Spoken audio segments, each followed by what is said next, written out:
দক্ষিণ ত্রিপুরার জোলাইবাড়িতে ঠিকাদার সুপ্রিয় দত্তকে ঘিরে প্রকাশিত একটি অভিযোগের পর এবার সংবাদ মাধ্যমের সামনে এসে নিজেদের বক্তব্য তুলে ধরলেন এলাকার কয়েকজন স্থানীয় বাসিন্দা। শুক্রবার তারা দাবি করেন, আগের দিন সংবাদ মাধ্যমে যে অভিযোগ করা হয়েছিল তার বেশ কিছু অংশ বাস্তবতার সঙ্গে মিল নেই। স্থানীয়দের বক্তব্য, গত কয়েক বছরে জোলাইবাড়ির কিছু যুবকের কাছ থেকে কাজ পাইয়ে দেওয়ার আশ্বাস দিয়ে অর্থ নেওয়া হয়েছিল বলে অভিযোগ রয়েছে।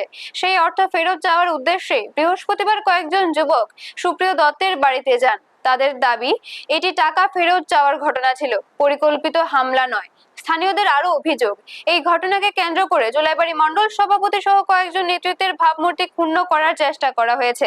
পাশাপাশি তাদের দাবি, নিকো বাণিজ্য ও পার্টি অফিস নির্মাণের নামে বিপুল পরিমাণ অর্থ সংগ্রহ করা হলেও সেই অর্থের সঠিক হিসাব জনসমক্ষে তুলে ধরা হয়নি। বিষয়টি নিয়ে নিরপেক্ষ তদন্তেরও দাবি জানান তারা।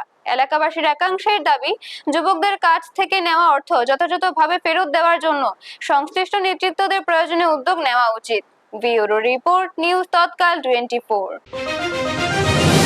আমাদের ছেলেপেলেরা গিয়েছে, এখানে আক্রমণের কোনো ব্যাপার নাই। আমরা জানি তারা কংগ্রেস করতো, কংগ্রেস করার পরে তারা চাকরিও পেয়েছে।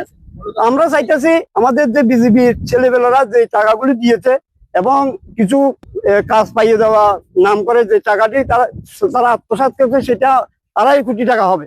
সেই 2.5 কোটি টাকাটা যাতে আমাদের ছেলেপেলেদের মধ্যে ভাগ করে দেওয়া হয় এবং যে আমাদের ছেলেপেলেরা যে কেসগুলি বিলোনিয়াতে পড়ে আছে, এই কেসগুলি থেকে তারা উদ্ধার হতে পারে। আমার বক্তব্য হলো এটা এবং আমাদের সবাই বক্তব্য এই কথাটা।